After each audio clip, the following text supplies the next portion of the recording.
The Secretary of Transportation, Mr. Sean Duffy, who will testify on the President's fiscal budget of 2026 request for the department. While the priorities in Mississippi may differ from those in New York State, we can all agree on the underlying mission of enduring a safe and reliable transportation system. Last year, our subcommittee produced an appropriation bill that had strong bipartisan support and was passed nearly unanimously coming out of committee. That was a lot of hard work to get there. But as a result, our former majority leader chose not to bring any of the 12 appropriation bills to the floor last year, and we were forced into continuing resolution, which seriously undermines Congress's ability to fulfill its most fundamental duties. I know that Chairman Collins and Vice Chair Murray are once again committed to making sure that all of the fiscal year 2026 appropriation bills are marked up in committee and considered in the full Senate.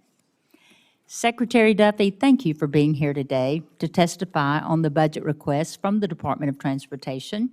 While we recently received the skinny budget, as we call it, we look forward to a more detailed breakdown of a proposed budget funding. Our bill simply cannot be written without it. Our subcommittee is very interested in better understanding the magnitude of staffing reductions throughout the department in order to ensure that the Transportation Department has the workforce necessary to carry out its mission. We all know that just days into your tenure as Secretary, you were faced with a tragedy that underscores the critical role of USDOT plays in transportation safety. I am very supportive of the additional funding requested for the FAA to hire more air traffic controllers to manage the increased traffic in our national airspace systems and to bring on more critical safety staff to help address the ongoing FAA aircraft certification reform and oversight efforts. While there's a lot to talk about the department's budget request, I was disappointed to see that the administration proposes drastic cuts to the Essential Air Service Program. As we have discussed, the EAS program connects our nation's rural communities to the broader transportation network by facilitating safe air travel for customers traveling to and from smaller markets like in Greenville, Mississippi, Tupelo, and Hattiesburg, Mississippi. I know you understand the importance of this program from your time as a congressman, when you had multiple EAS-supported airports in your district. Drastically cutting this program will have a severe impact on rural communities and regions that rely on having access to the broader transportation network. Additionally, new businesses rarely locate in areas without dependable commercial air service, so supporting these rural airports is vital for future economic development. I'm very pleased to see the significant investment this administration is proposing in rail safety, nearly doubling the funding for the Consolidated Rail Safety and Infrastructure Grant Program. In contrast, the last administration proposed slashing funding for this program by more than 50%. As we approach the final year of the IIJA funding and our authorization counterparts work toward a surface transportation reauthorization bill, we need to make sure that our appropriations bill strikes a balance to meet the needs of all Americans, especially those in rural communities which face unique transportation and economic development challenges. To conclude, I believe that our funding decisions should be guided by fiscal responsibility and with the taxpayers in mind. Secretary Duffy, I look forward to hearing from you and working together for the American people to ensure that we have the safest, most reliable transportation network in the entire world. Now I turn to Senator Gillibrand for her opening statements. Thank you, Chair Hyde-Smith. I'm honored to be serving alongside you as the THUD subcommittee. We really do need the federal government to fund all modes of transportation, and so picking and choosing is unwise. Secretary Duffy, welcome to the subcommittee, and thank you for your energy and enthusiasm in rebuilding America's infrastructure. I'm particularly excited about your focus on aviation modernization and safety. Your budget request for fiscal year 2026 includes a lot of good news for transportation, particularly for FAA's air traffic controller hiring and training, highways and rail grant programs, and shipbuilding revitalization. The budget request also cuts $1.1 billion from DOT, but does not specify which programs have been cut. So I hope that you will be more specific about these cuts because we know both the good news and the bad news. Cuts to Amtrak and public transportation will be very harmful to New York and to the eastern seaboard. Aside from the budget, I'm worried that the department has buried itself in red tape by re-reviewing 3,200 competitive grants that have been previously awarded, eligible, and met all other criteria. I think you might need to hire 24 lawyers to get that done if you want to do that on a timely basis. There's no doubt that the months-long effort to re-review grants is slowing down transportation projects in every single state. The department's also struggling because it's lost thousands of employees through the deferred resignation program. It simply makes no sense to create more unnecessary duplicative work on grants when you have fewer people to re-review them. Despite these challenges, I'm very confident that you want to help rebuild American infrastructure with the traditional bipartisan cooperation that this subcommittee will afford. So thank you, Mr. Secretary, for your testimony today, and thank you, Madam Chairwoman. And we will go with your opening statement. Thank you. Chair Hyde-Smith, Ranking Member Gillibrand, Chair Collins, members of the subcommittee, thank you for having me today. I appreciate it. My aim over the course of this hearing is to provide you a sense of how building big, beautiful infrastructure is at the top of President Trump's priorities, and how we can all work together to build the infrastructure that connects our people and moves our products across this country. That is the aim. Our department has already saved taxpayers more than $9.5 billion in the president's first 100-plus days in office. Those savings include money pulled from projects tied to social justice, to climate requirements. There's been some boondoggle projects and inefficiencies at the department that we focused on to garner these savings. Now, a lot of you have reached out to me and have concerns about grants. I get a lot of calls from you and your staff. Just to note, we've inherited an unprecedented backlog of 3,200 awarded projects without signed grant agreements. Many of these projects date back to 2022. The last administration, I would argue, were unorganized and they were unfocused as projects around the country were stalled by inaction and by inefficiencies. No one is more frustrated with the inefficiencies of the process more so than I am. Currently, get this, there are 10 to 14 different systems at DOT to track the grants at DOT. There's not one system, there's 10 to 14. So I'm looking to streamline that process so we have one process to track grants. I would like to put a dashboard out so all of you and your constituents can actually look in real time and see where grants are at and how they're moving through the process. I think that kind of transparency is critical for this body, but also for the American people and your constituents who look to see where they're at in the grant-making process. The Department of Transportation on the budget front is one of the few non-defense federal agencies to receive an increase in federal funding under the President's budget for fiscal year 2026. The reason is pretty simple. The President, he likes to build. He's a builder. He spent his career building, and he sees what we do at DOT as an agency, a department that builds things, and he cares about that. Our budget carefully focuses taxpayers' resources on items critical to our most fundamental mission of safety and investing in transportation infrastructure. We have pushed forward with the approval of over 400 grants totaling $4.9 billion in the President's first 100-plus days. In total, the President's budget request of $26.7 billion in new discretionary funding for fiscal year 2026 is a $1.5 billion increase from fiscal year 2025, or simply put, a 5.8% increase. I know my time is about to expire, but I would be happy to take your questions on what's been happening at Newark, what systematic problems existed at Newark that caused the outages with air traffic control, and also our ideas on how we have to build a brand new air traffic control system. The system we currently use, it truly is 25, 35, 40 years old in some places. We should have paid way more attention to it as a country. We've let it age, and now we're seeing the cracks of that age play out in real time for us. I believe the system is safe. There are multiple redundancies throughout the system that keep people safe, even the frustrations in Newark.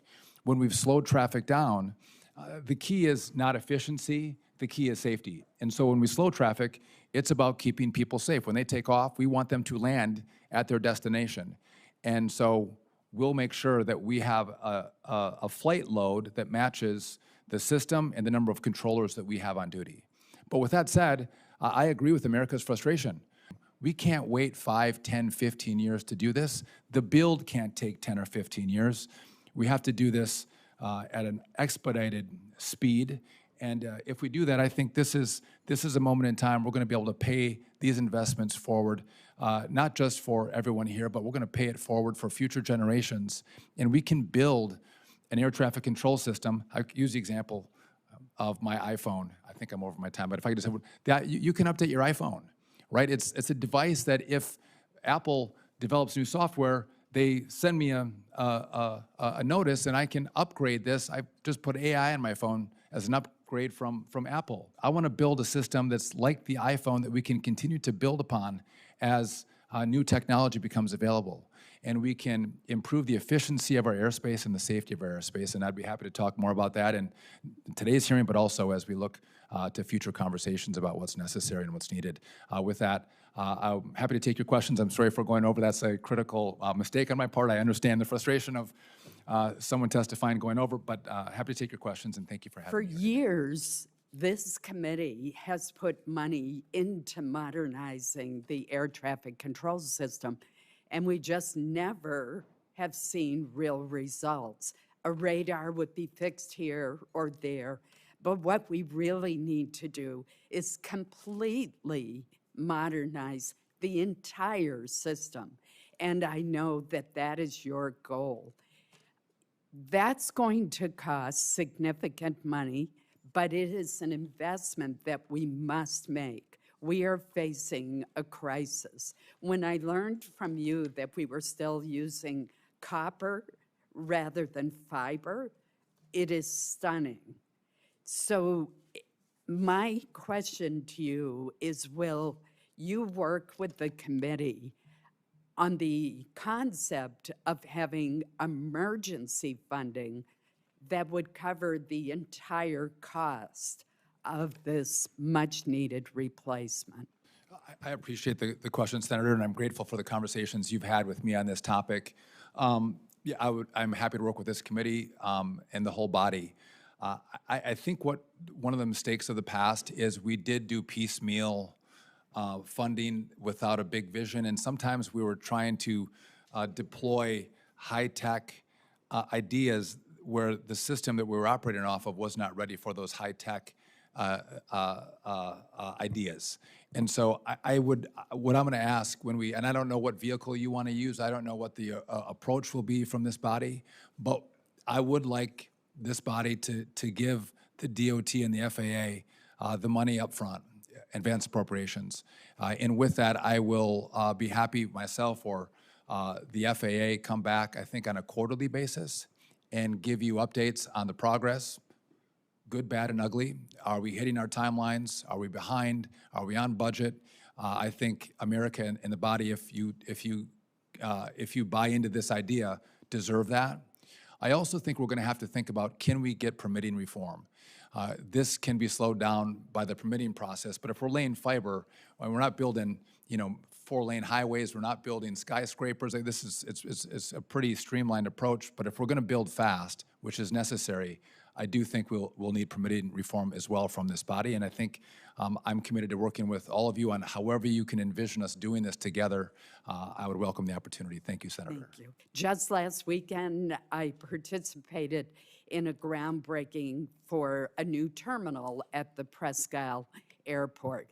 So this is really important for economic development, for getting to medical treatment, for tourism. It's so important to rural America to have this program. How would you plan to support air service to rural communities who rely on this program absent a sufficiently funded EAS program? I anticipated I was going to get a number of questions from virtually everyone on this panel about this program. I understand your concern. I am going to work on trying to bring efficiencies to the program, bring costs down on the program. As I dig into that, I'd be happy to partner and communicate with all of you on the committee as we go through that process. Again, I do understand how meaningful essential air service is for so many communities across the country, and I need to do some work in the coming weeks. And as I do that, I'd be happy to have a conversation with you about how we're seeing it and how we think we can do more with less.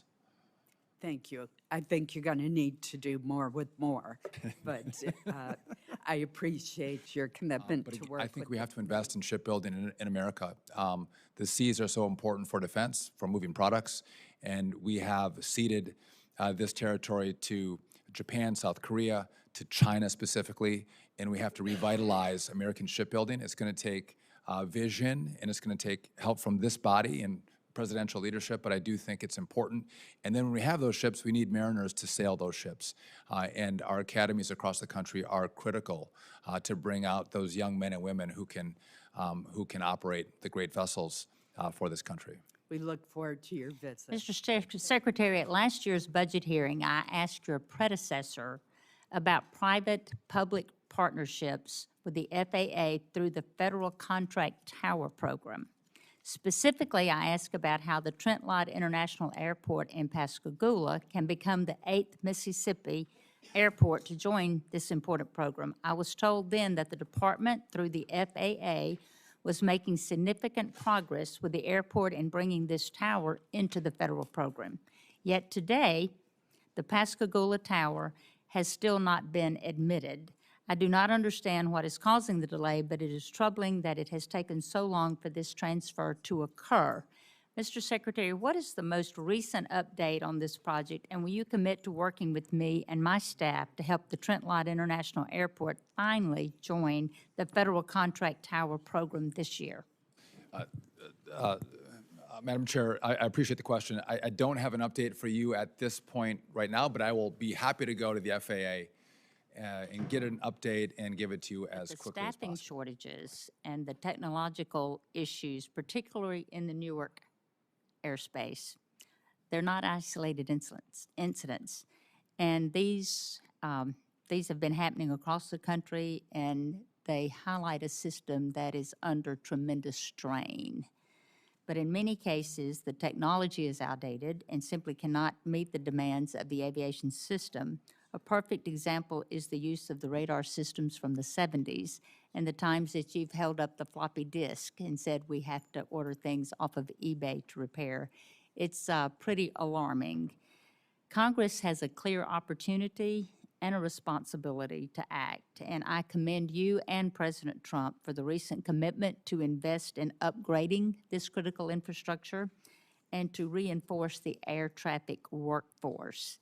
It is certainly much needed and a step in the right direction. But as you are aware, the committee has a long bipartisan history of directing more funding to the FAA for modernization and for hiring critical safety staff, including air traffic controllers and then the safety inspectors.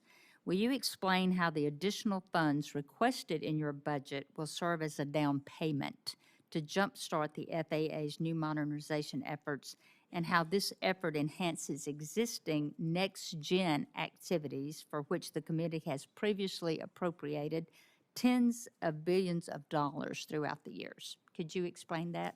Yes, if I could just make one clarification. We do try to buy replacement parts on eBay for this really old equipment. Sometimes we can't even find it on eBay, so we're trying to use 3D printing to craft replacement parts for the system that we use. And just one other point, we do see cracks in the system.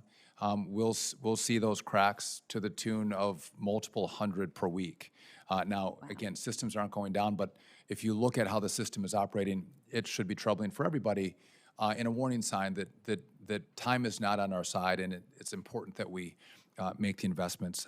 What we're doing right now, and I think the air traffic control shortage is critical. We're 3,000 short. We've been 3,000 short for some time, and so. By the way, you'd think it's not that hard to think through, just get more controllers into the system and through the system. It actually is more complicated.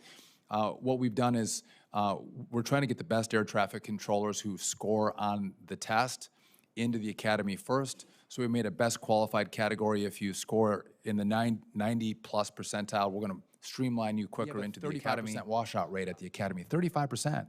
If we could just move that to 25%, we're going to make up a real difference in the number of controllers that we get through the academy, passing the test, and then training up. And then I think what's also important is we have great air traffic controllers on the job. They can retire per the rules of Congress after 25 years of service. Well, these are the most experienced. So we are offering them a 20% bonus up front to stay on the job. Please don't retire. Stay and provide a service to your country and your community. And I think we're going to get a good take-up rate on that as well to keep more of those experienced controllers on the job. And so it's increasing the pipeline, and that's one part. And then keeping those controllers on the job is the second part. And I think those two taken together are going to, again, it's going to take some time. Can I just make one of the last point on this? And I think it's important to note, I can't take a 20-year experienced air traffic controller from Denver and move them to the Philly Tracon for Senator Gillibrand and say, let's just use this controller to control the airspace. Because that really great controller from Denver has to get trained up on the Newark airspace, and it can take them upwards of a year to get trained specifically on that airspace. So I just can't move controllers around and address the shortfalls that we have in certain TRACONs or towers. It takes time. And even training up more controllers, once they're out of the academy, it takes 1 year to 3 years to get them fully trained. And so this is going to be a longer process, and all of us working together to have some vision is going to be what's key to resolving this in the next 1, 2, and 3 years. Thank you.